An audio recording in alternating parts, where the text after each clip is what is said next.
the shadows, bound for the gallows, a dead man walking, till love came calling.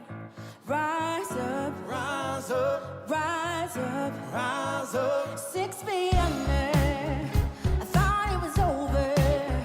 Then answered a prayer, the voice of a savior. Rise up, rise up, rise up, rise up. All at once came alive, this beating heart, these open eyes, the great echo, darkness shed, and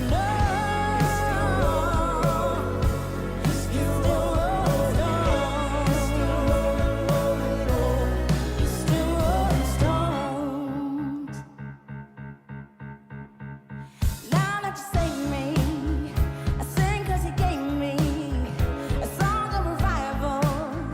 I put it on vinyl. Rise up, rise up, rise up, rise up. I once was blinded, but now I see it. I've heard about the power, and now I believe it. Rise up, rise up, rise up, rise up.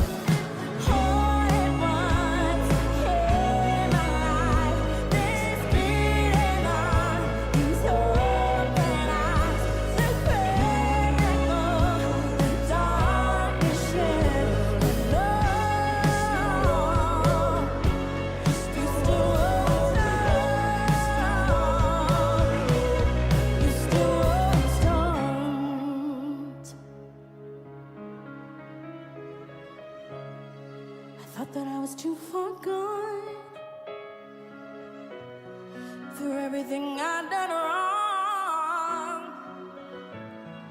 Yeah, I'm the one who dug this grave, but you call my name, you call my name. I thought that I was too far gone for everything I'd done wrong. Yeah, I'm the one who dug this grave, but you call my name, you call my name. All at once came alive, this beating heart, these open eyes, the great echo, the darkness shed, and love, you still rolling stones. You still rolling stones. You're still rolling, rolling. You're still rolling, rolling. You're still rolling, rolling. You're still rolling stones. You're still rolling, rolling. You're still rolling, rolling. You're still rolling, rolling. You're still rolling stones.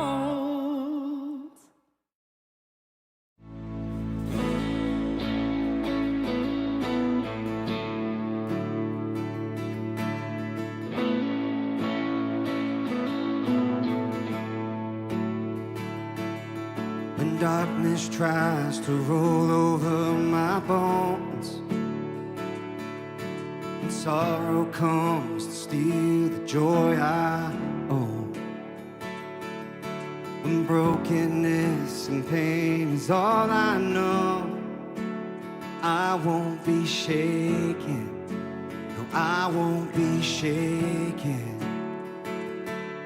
My fear doesn't stand a chance when I stand in your love. My fear doesn't stand a chance when I stand in your love. My fear doesn't stand a chance when I stand in your love.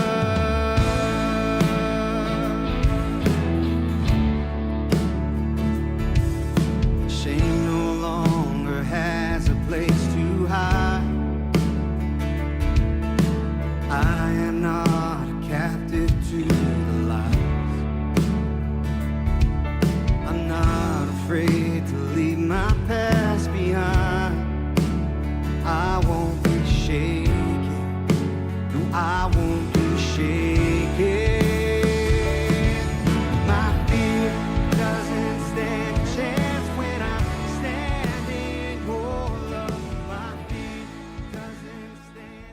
Well, good evening, Lufkin Central and online worship community. Jason Hollinger, the campus and community minister here. And as we come to our Friday night for our evening devotionals, what that means is we have just one more this week, and just and it's just one of those kind of, you look at your week and things just, it seems like when it first gets started, it takes a bit to get going, and then you get to the end of the week and you're you're rushing to get all the things done that you need to finish up. And so, but I'm grateful for the opportunity to be able to pause for a few moments and just express what we've been talking about throughout this week when it comes to leadership, and just taking time to thank those along the way that have ministered and mentored me.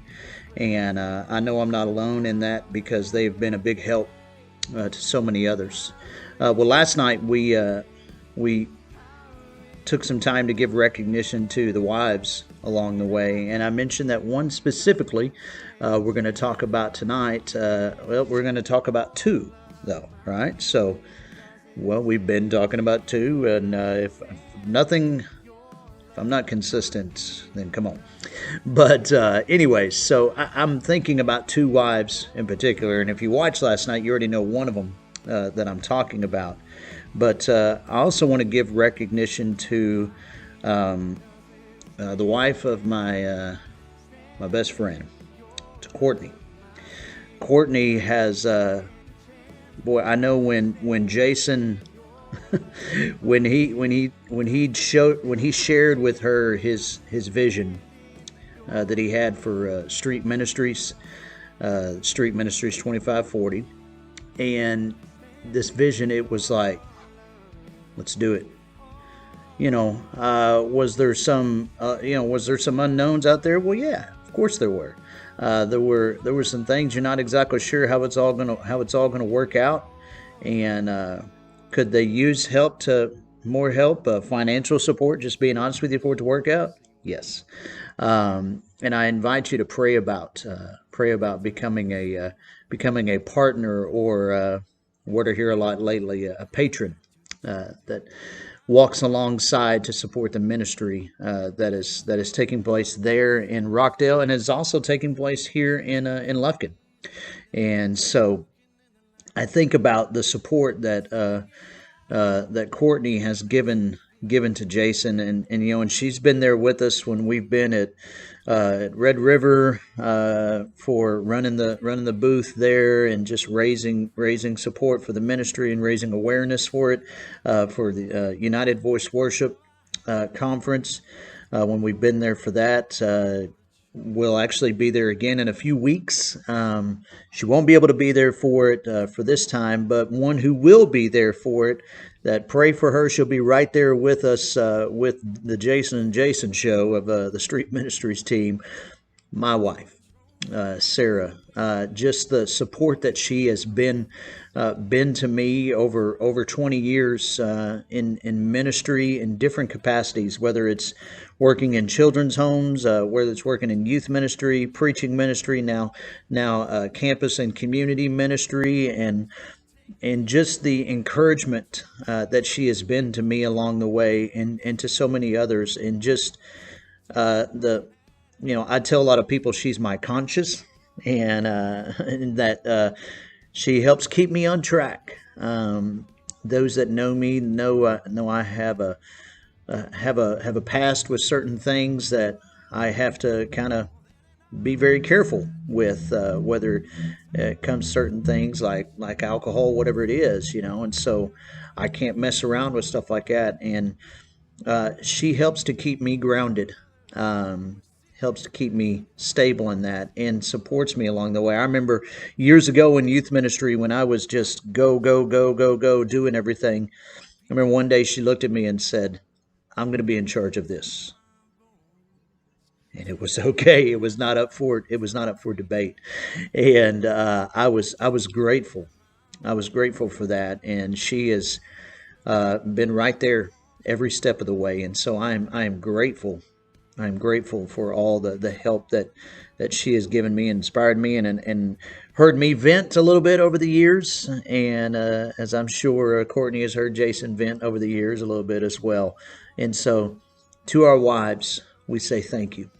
We say thank you for the support that you have been, and so you are authentic, and we appreciate that. And again, we have been kind of seeing others in the way that they lead, not even in the role of a minister, but make no mistake, they are ministering to others along the way. We're going to look at we've got 2 more this week, and so we're going to look at one tonight, right after this time of worship.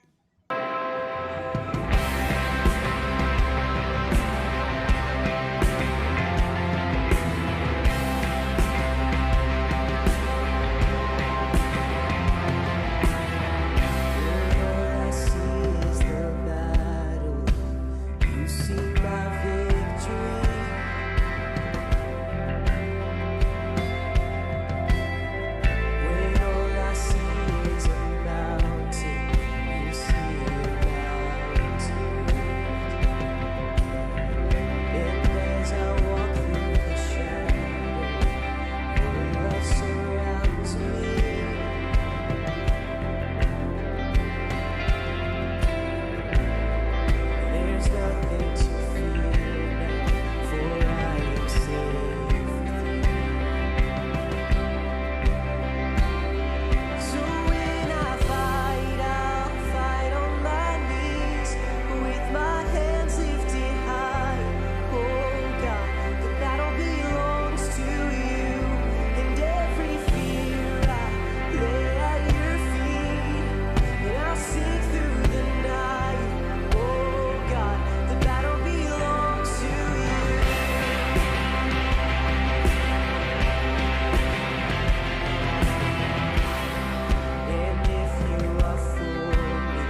I first got into teaching. I wanted to go to the hardest place in Austin, the hardest school to teach at, and I thought that I would really be able to change kids' lives and save the school, essentially. So my first year at Reagan, I wasn't a believer. Pretty much everything didn't go like I thought it would. The school was just not in order at all, and it was really hard to get going as a teacher. So I thought I was going to be this really amazing teacher when really I could barely function daily because the stresses of kids dropping out of school, kids not coming to school, just being really insubordinate and not wanting to do anything. And so I actually thought about not staying. And then that summer, I just had some friends in my life that kind of started telling me about Jesus. And then that next year, I decided to stay at Reagan. That next year, a friend of mine took me to church, and I heard the gospel for the first time to where it really spoke to me, and I was moved. And so right after that, it was just like a flood of change in my life. Some of the needs that I saw in the kids, they needed somebody to love them unconditionally, continuing to love them even when they pushed back. They needed mentorship, and they needed somebody in their life to hang out with them and speak truth into their life. Obviously, it's against the law for me to preach the gospel during school, but it's not against the law for me to do that after school. And so if I created relationships with these kids, that they would also want to spend time after school where we could talk about the Bible, and we could talk about God, and we could talk about truth. The gospel just came up because you get into their lives and they're talking about what's going on. And I actually went to our church and just kind of told them about how we really needed volunteers. They did a big push for volunteering, and we had about 1,000 volunteers come that first year. Those people started mentoring kids, mentorships that still last to this day. And then it kind of led to also we would take all the kids to basketball games together. So we would drive them, we'd load up 3, 4, 5, 6 cars full of kids and drive them all over the place, including, out of city. I did a mission trip after my first year, and I brought back video footage from the slum, or one of the slums in Kenya. So my kids were really moved by that. A lot of them cried the first day of school. So I kind of thought oh, this will teach them about their entitlement. And for some of them, that was all it was. But for 12 of them, they decided they wanted to go to Africa. Over that next year, raised about $50,000 for them to go see these kids in the slum, to get them ready, because going across the world with 12 kids who also have their own issues going on in their life took jumping through hoops. We would spend probably 2 or 3 nights a week doing Bible studies with them. There were about 20 mentors. I mentored these 12 kids and just basically loved them and told them about Jesus. It was really amazing how God had this amazing idea to take 12 kids from this school across the world. But in doing that, growing them in their faith. God did all of that, because I have no idea how that happened. He's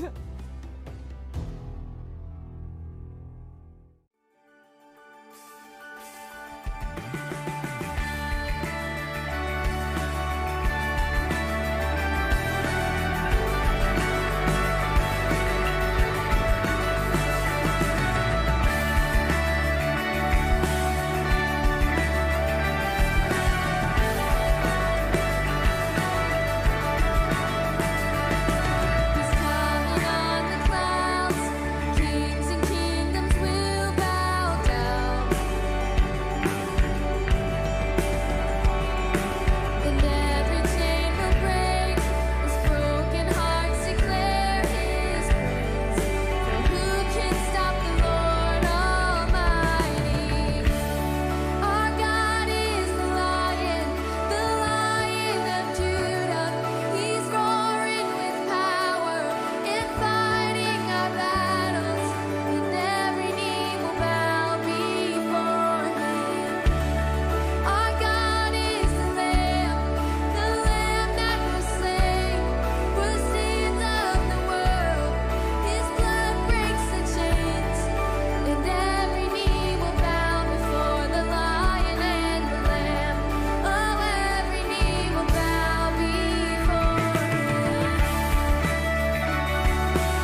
desperation, hard times, and conversations. No one should ever love me like you do.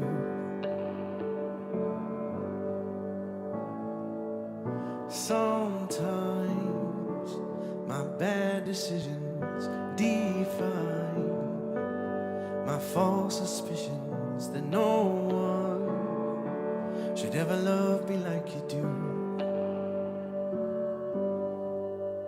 While I'm on this road, you take my hand. Somehow you really love who I really am. I push you away, still you won't let go.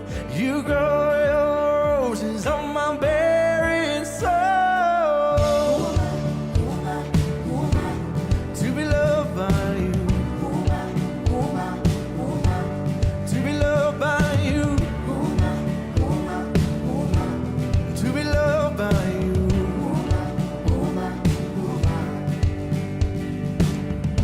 Last night, confidence was shaking my wounds, and my past was saying no one should ever love me like you do. Well, I'm on this road, you take my hand. Somehow you really love who I really am. I push you away, still you won't let go. You grow your roses on my barren soul. To be loved by you, to be loved by you, to be loved by you. The way I push you through what you had to see. I'm a train wreck, I'm a mess. You see the best and the worst of me. Still I can't imagine that I've earned your trust. I don't understand where your love comes from.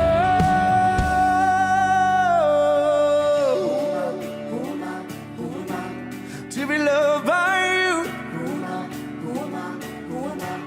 to be loved by you, to be loved by you.